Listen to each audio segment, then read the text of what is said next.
Hey everybody, and welcome back to another episode of GotGameTesters, where we play test board and card games. And today's game we're going to play test is King Down.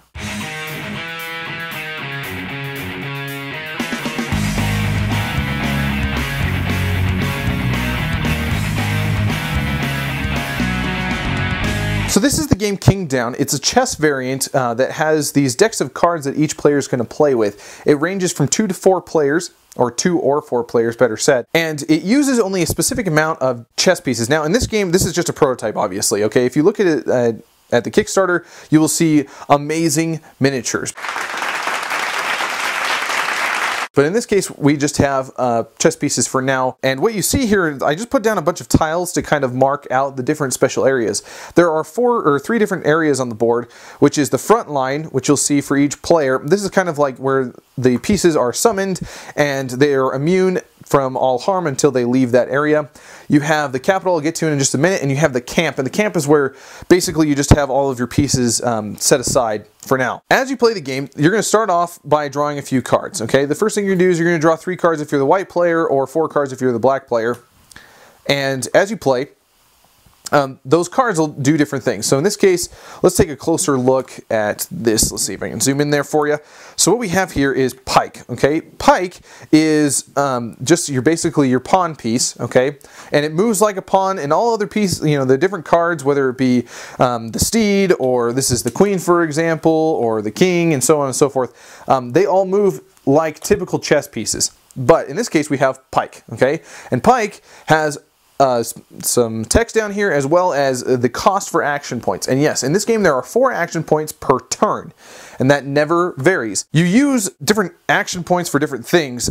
So your 4 action points could be to summon somebody to the board, whether it be the card that you play, or whether it be just another piece entirely.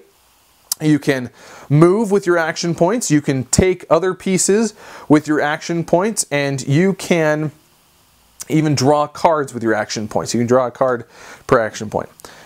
So what you're supposed to do is when you play this guy, you'll be able to pull him out onto the board. Let's see if we can get that just a little bit down there for you. So when I would play a pike card, I'd be able to put him out onto the board.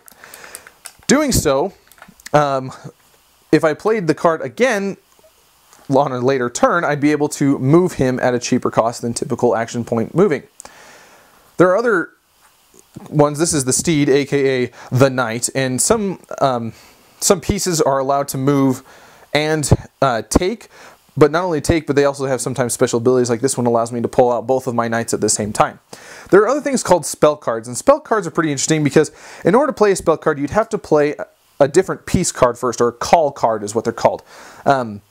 You call a different specific piece, and then you can play a spell on top of him. In this case, this is shield, so it just protects him, or basically makes him immune for one whole turn from any harm from being taken. Now, why would you want to put these pieces out? Well, because the point of the game is to get 8 victory points, and you get victory points by doing basically 2 things.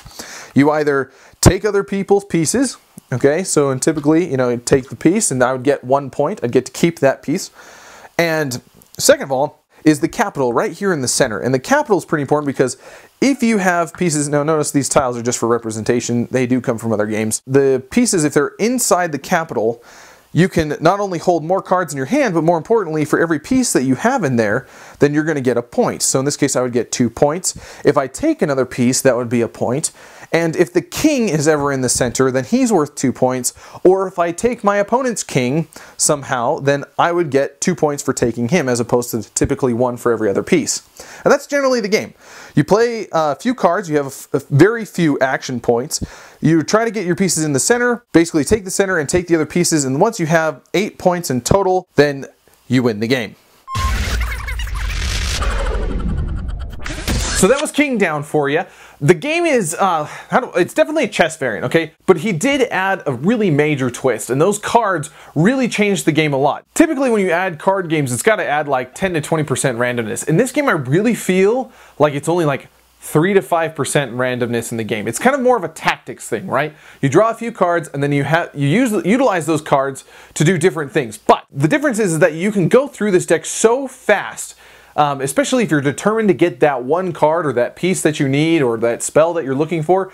You could go through your hand fast enough to try to get that combination. You can't really play more than 3 cards at a time, especially when you're trying to do other actions, because it's such a tight game. Those 4 actions, in other games it seems like a lot, but in this one it feels like I'm doing almost nothing every single turn. It's super expansible. I mean, there's so many ways between cards and different types of pieces. It could go on and on. I'm really excited to see what happens next, because the way he has it now is really tight, especially when it would be a 4-player game. I can just imagine that every single turn is so much more important when you play it multiplayer like that, as opposed to just a 2-player game. For the sake of how does this game work, his target audience definitely are the chess players, but as well as the gamers. I think he does a really good job of melding the two together. It's kind of introducing other board games to chess players, as well as for the board gamers to relive their chess glory days, if they will. So his target market, I think, is dead on. The miniatures are just fantastic. I mean, just amazing looking, and the artwork is great. Sard is never, his components always, and his artwork especially, they're top notch. When it comes to his time, however, he wanted it to be a 30-minute to an hour game. I've not played at 4 players, but at 2 players, we were getting up to about 45 minutes to 50 minutes, depending on how much analysis paralysis that I got stuck on. So it just depended on my opponent at that point. I've had games where it took 20 minutes and games where it took 30 minutes. And I think that's a great amount of time, especially for chess, because, I mean, you can time chess, but in this one, it really bogs it down to just a significantly shorter chess game, in my opinion. And I keep comparing it to chess. It's obviously supposed to be compared to chess, but I think this is enough of its own game that you shouldn't really feel like it's just another chess variant, okay? I've seen a lot of chess variants.